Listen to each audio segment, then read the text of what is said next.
Olá, estudante do estado do Paraná, do Brasil, do mundo, seja bem-vindo à nossa aula de geografia de hoje do programa Aula Paraná. É muito legal, muito bacana ter você aqui participando conosco dessa aula. E é importante que você disponha, aí onde quer que você esteja, de um caderno, de uma caneta, um lápis, borracha, para que você possa ir realizando as anotações de todos os conteúdos que nós vamos levando até você. Nós, eu, professor Andrew, e nossa intérprete de Libras, Jéssica. E agora, já quero apresentar para vocês os objetivos da nossa aula de hoje. Confere na tela, ó.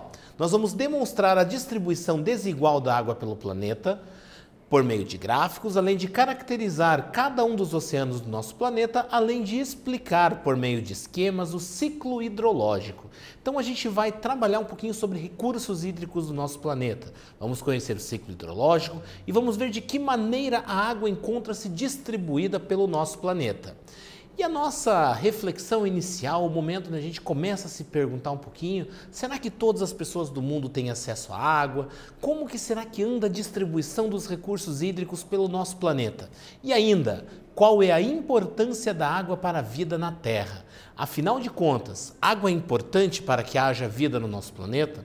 Se o nosso planeta não tivesse água da forma que conhecemos, será que a vida, da forma que nós estamos habituados, da forma que nós a conhecemos, ela teria se desenvolvido? Então é importante a gente pensar um pouquinho sobre essas perguntas que vão nortear a nossa aula de hoje. Aqui na tela, eu já vou apresentar para você aqui, ó, a ideia de água, aonde ela encontra-se presente em nosso planeta em 3 estados físicos, sendo sólido, líquido e gasoso, além de mares e oceanos serem compostos de água salgada. Então a gente vai encontrar água, estado sólido, forma de gelo, líquido na água dos rios, mares, oceanos, lagoas, e ainda nós vamos encontrar água no estado gasoso, vapor de água que encontra-se na atmosfera, que inclusive quando essa água que está em suspensão na atmosfera, ela atinge um grande volume, essa água acaba voltando para a superfície em forma de precipitação que veremos na sequência.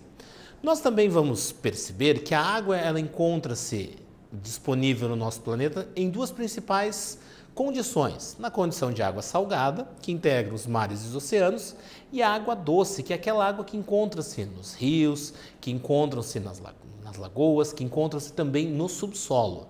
Mas atenção, a água salgada recebe essa denominação por ter uma grande concentração de sais minerais, dentre eles o cloreto de sódio, popularmente chamado de sal. Mas ao falarmos de água doce, a água doce não é aquela com adição de açúcar, mas sim aquela que não dispõe de uma concentração tão elevada de sais minerais, incluindo o cloreto de sódio. Que é isso que essa tela mostra para você aqui, ó, no terceiro item, que as águas dos rios, lagos, lagoas, subsolo e da atmosfera não possuem sal e por isso são chamadas de água doce. Agora, a gente vai perceber também que toda essa água que encontra-se no nosso planeta, ela não encontra-se estática, ela tem um movimento, ela realiza um movimento. E esse movimento, ele recebe a denominação de ciclo hidrológico. Confere aqui na tela, ó. O ciclo hidrológico, ou ciclo da água, é um movimento contínuo da água presente nos oceanos e continentes, superfície, solo, rocha e na atmosfera. E esse movimento é alimentado pela força da gravidade e pela energia do Sol, que provoca a evaporação das águas dos oceanos e dos continentes. Então, o que vai acontecer? A água que encontra-se na superfície, ela é aquecida pelos raios solares e ela vai evaporando. E à medida com que ela vai evaporando, ela vai se condensando, vai formando nuvens. E quando essas nuvens apresentam um grande peso, uma grande quantidade de água, o que vai acontecer com elas? Elas vão ficar muito pesadas e a ação da gravidade vai fazer com que haja a precipitação. Para que isso fique tudo mais claro, olha na tela o que eu tenho para você aqui, ó. Um esquema, um gráfico que mostra para você o ciclo hidrológico, o ciclo da água. Observe com atenção que esse ciclo hidrológico ele é composto de várias etapas e a água realiza vários movimentos de forma contínua. Acompanhe aqui, ó, que nós temos aqui o número 1, oceanos, lagos e rios. O que vai acontecer aqui, ó? O raio solar, a radiação emitida pelo Sol vai promover o aquecimento dessa água. e uma quantidade pequena dessa água começa a evaporar. À medida com que essa água ela vai evaporando, ela vai chegando a camadas mais elevadas da atmosfera e vai se condensando, vai se aglutinando, vai compondo as nuvens. Você sabia que na tua casa isso também acontece? Você na sua casa também realiza processo de condensação. Quando no inverno você fecha todas as janelas do seu banheiro, você mantém o seu banheiro bem fechado e você liga o chuveiro na posição mais quente que ele dispõe, você começa a perceber que o vapor de água começa a tomar conta daquele ambiente e ele vai se condensando nas camadas mais elevadas ali do seu banheiro, próximo ao teto. Então é isso que acontece aqui no ciclo hidrológico, muito parecido com o que acontece na sua casa. Além disso, o que a gente vai perceber? Que essa nuvem aqui, ela não fica estática. Ela é impulsionada pela ação dos ventos. Então os ventos vão empurrar essa nuvem para um lado, para outro e vão fazendo com que a água que está concentrada aqui, que se condensou, que ela vá se deslocando ao longo do espaço geográfico. Chega um determinado momento que essa nuvem ela também é abastecida pela evapotranspiração dos vegetais. Então as plantas que ali estão, elas também vão sofrer com o aquecimento da radiação solar e também vão perder água pelas suas folhas. Nós também transpiramos. Nós também promovemos e contribuímos com o ciclo hidrológico, só que nossa transpiração, nossa evapotranspiração, ela ocorre pela nossa pele, aonde partículas de água são liberadas e à medida com que isso vai acontecendo, isso vai também alimentando o ciclo hidrológico. Então, como nós também liberamos vapor de água, nós também vamos ter as plantas, que essa evaporação também vai contribuir para o abastecimento dessas nuvens aqui, onde vai aumentando cada vez mais o volume de água. Vai chegar um determinado momento que essa nuvem ela vai estar muito carregada de água, ela vai estar muito pesada. E a ação da gravidade vai agir sobre ela, promovendo o processo de precipitação. Atenção, a precipitação ela pode ocorrer em forma líquida, chuva, ela também pode ocorrer em forma sólida, granizo e também na forma de neve, ou seja, os flocos de neve, que nada mais são do que gotículas de água que dispõem na sua estrutura molecular ali uma série de espaços aonde existe o ar no meio, por isso que ele acaba tendo a textura de flocos. Voltando aqui para o nosso gráfico, o que vai acontecer nesse ciclo hidrológico aqui, ó? A água vai cair, vai escoar pela superfície uma parte dela, uma outra parte dela vai infiltrar no subsolo, mas também o sol vai aquecer a água que está na superfície, promovendo com que essa água evapore de novo. E perceba o quanto esse ciclo ele é contínuo e ele é infinito, desde que haja disponibilidade de água no nosso planeta. E atenção! Quando nós temos a evaporação das águas dos mares e dos oceanos, por mais que elas contenham sal, o sal não evapora junto. Ele permanece nos mares e oceanos, evaporando apenas as gotículas de água. E agora que a gente já conhece o ciclo hidrológico, olha a nossa atividade na tela para você, ó. Sabe-se que a água encontra-se em constante movimento na atmosfera, sendo este movimento chamado de ciclo hidrológico.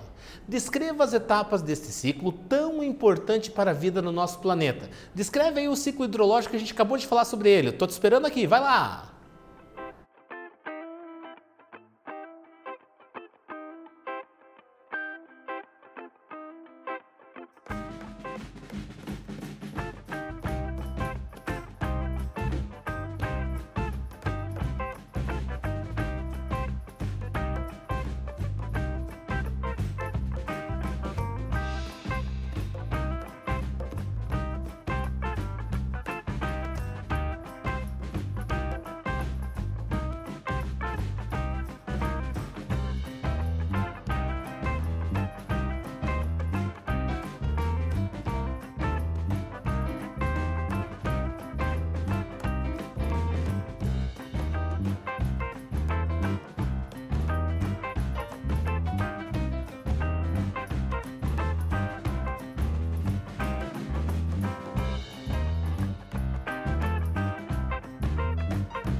Muito bem, vamos conferir o que você colocou aí no seu caderno, se vai estar próximo daquilo que eu vou apresentar para você. Olha aí, ó. Sabe-se se desenvolve através dos processos de evaporação, condensação, precipitação e infiltração, além da transpiração. Então são as etapas do ciclo hidrológico que a gente viu. A água evapora, se condensa virando nuvem, aí tem a precipitação, a água vai infiltrar e esse processo sendo cíclico e contínuo. Por isso que o desenho que você está vendo abaixo da resposta serve justamente para quê? Para ilustrar a sua resposta. E agora que a gente falou um pouquinho do ciclo hidrológico, a gente tem que pensar se a água encontra-se distribuída de forma igualitária pela superfície do planeta. Mas antes disso, confere aqui na tela esse gráfico aqui, ó, que mostra para você que de toda a água que nós temos no nosso planeta, então do 100% da água que existe no nosso planeta, 97,5% da água disponível no nosso planeta é água salgada. São as águas dos mares e dos oceanos, águas que concentram um teor de salinidade bastante elevado. Esses 2,5% que restam de água doce, água que não leva a adição de sal, que não contém na sua concentração cloreto de sódio e outros sais, desses 2,5% nós temos 69,8% que estão nas calotas polares, águas subterrâneas sendo aproximadamente 30%, mais especificamente 29%. Rios e lagos e atmosfera, 0,3% e 0,9%, respectivamente. O que isso significa? Que a quantidade de água disponível para nosso consumo ela é bastante pequena, pois as águas que estão nas calotas polares, até se transportar esse gelo, a logística para que isso torne-se disponível para nós é bastante difícil. Além de que, de toda a água que nós temos no planeta, apenas 2,5% são água doce e ainda 70% delas estando congeladas. E aí a gente percebe que, a partir dessa análise, dessa condição, a gente vai perceber que algumas áreas do planeta concentram maiores reservas de água do que outras. A exemplo do que esse mapa que aparece na tela mostra para você, ó. Nós vamos perceber que as áreas mais escuras, nós temos ali quantidade de água disponível. Nós temos ali áreas, por exemplo, deserto do Saara, que praticamente não dispõe de água. Nós temos algumas áreas no extremo norte do nosso planeta. Nós temos ali uma série de fatores que vão influenciar, fatores naturais, que vão estar diretamente ligados à disponibilidade de água. O Brasil é um dos países que concentra as maiores reservas de água do nosso planeta, a exemplo do aquífero Guarani. Mas agora a gente vai para a nossa atividade. Olha aí na tela, ó. Distribuição da água pela superfície do nosso planeta não ocorre de forma igualitária, bem como a disponibilidade de água para a população. Descreva possíveis fatores que são responsáveis pela falta de acesso à água por parte das pessoas. E essa é uma questão geopolítica, onde você deve relacionar o acesso à água, a disponibilidade de água e como as pessoas fazem para ter acesso à água. Eu vou estar aguardando você para a gente fazer a correção juntinhos, daqui a pouquinho.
Muito bem, vamos conferir a resposta com aquilo que você colocou no seu caderno.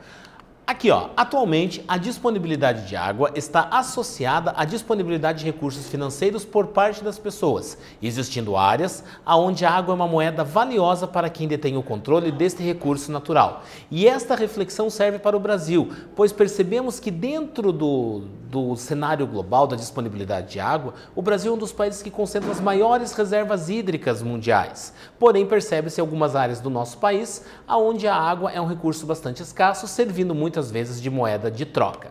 E agora que a gente falou sobre as questões geopolíticas que envolvem a água, a gente vai pensar um pouquinho sobre os mares e oceanos, aonde a gente vai perceber que conforme você acompanha aí na tela, ó, o oceano é o componente principal da superfície da Terra, constituído por água salgada e cobrindo cerca de 70% da superfície terrestre. Então a superfície do nosso planeta, cerca de 70% dela é coberta pelos oceanos. E vale aqui uma atenção bem importante, ó. Se você observar aqui, ó, o Oceano Pacífico nesse planisfério aparece tanto do lado direito quanto do lado esquerdo. Isso se dá pois o nosso planeta é circular e para uma convenção cartográfica dividiu-se justamente o Oceano Pacífico, pois é uma das áreas que apresenta as menores quantidades de países e continentes. Então fez-se essa divisão e por isso aparece o Oceano Pacífico tanto de um lado quanto do outro. Mas na sequência a gente vai falar um pouquinho mais sobre o Oceano Pacífico, porque agora a gente vai falar sobre o Oceano Atlântico, que é um dos oceanos mais importantes para o nosso planeta. Então dá uma olhada aqui na tela e veja aonde ele está, ó. É o segundo maior oceano do nosso planeta e é o mais utilizado comercialmente. E observe que ele se localiza entre continente americano e continente africano e europeu. Então a gente vai definir que a localização dele está justamente nessa região entre África, Europa e América. Nós vamos destacar que esse oceano é um dos mais utilizados comercialmente, principalmente com rotas marítimas entre Europa e o continente americano. Agora a gente também vai falar sobre o Oceano Pacífico, que é o maior oceano do nosso planeta. Conforme você vai visualizar aí na tela, ele cobre quase 1/3 da superfície terrestre e é o maior do nosso planeta, situado entre América, Ásia, Austrália e Antártida. Então nós temos aqui a localização dele conforme você pode observar na imagem que está do lado direito da sua tela. Nós temos ali, ó, Austrália, Ásia, América do Norte, América Central que não está escrito e uma porção aqui da América do Sul. O Oceano Pacífico localiza-se justamente nesse meio. E quando eu falei anteriormente que o nosso planeta é circular e por uma convenção cartográfica, o Oceano Pacífico acaba sendo dividido em duas partes, é justamente nesta área aqui, ó, que eu estou indicando para você, ó, justamente nesta área aonde nós temos a divisão do Oceano Pacífico. Por isso ele aparece tanto de um lado do planisfério quanto do outro lado do planisfério.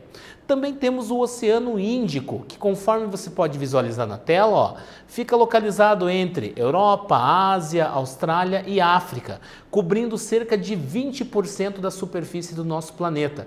E esse oceano ele é de fundamental importância para as rotas dos navios petroleiros. Haja vista que a Ásia, ali a região do Oriente Médio, banhada por esse oceano, é uma das maiores reservas de petróleo do mundo. E esses navios vão sair diariamente trazendo petróleo, trazendo também outros produtos provenientes do Japão e da China em função da localidade e da proximidade. Também temos o Oceano Glacial Ártico, que é aquele que encontra-se no hemisfério norte do nosso planeta. E uma das principais características dessa região do Polo Norte do nosso planeta é que ele se encontra parcialmente congelado. Então, o Polo Norte, a região ali onde habitam os ursos polares, ele, na verdade, é composto por esse oceano e as águas ali encontram-se congeladas. E é diferente do que acontece na Antártida, pois na Antártida, debaixo de toda aquela cobertura de gelo, nós temos ali uma porção continental. Existe uma porção de terra ali. E essa porção de terra é banhada por um oceano, que é o Oceano Glacial Antártico, que conforme pode ser observado na imagem que aparece do lado direito da sua tela, esse oceano glacial antártico, ele vai banhar esse grande continente localizado no sul do nosso planeta, chamado de Antártida. E aí ainda é importante a gente diferenciar mares de oceanos. Quando a gente está falando em oceanos, conforme nós já vimos anteriormente, são essas grandes porções de água, diferentemente de mares, que são menores e menos profundos. E geralmente, conforme você pode visualizar aqui na tela, em decorrência do estado da deriva continental, o hemisfério norte apresenta uma razoável proporção entre mar e terra. Então, o hemisfério norte dispõe de uma maior quantidade de mares quando comparados à região sul do nosso planeta. E agora vamos para a nossa atividade. Caderno, caneta na sua mão para que você possa realizar esta atividade. Mares e oceanos, por mais que possuam água salgada, não são a mesma coisa. Então, qual é a diferença entre eles? Qual é a diferença entre mares e oceanos? O reloginho vai aparecer aqui na tela e a gente está te aguardando.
Muito bem, anotou aí, colocou as diferenças entre mares e oceanos? Confere na tela, ó.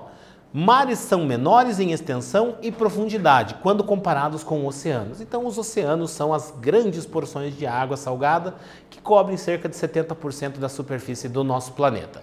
O que a gente falou então nessa nossa aula de hoje? Nós falamos sobre o ciclo hidrológico, falamos sobre mares e oceanos, além da disponibilidade de água no nosso planeta. Agradecemos você pela sua participação, um forte abraço e até a próxima aula.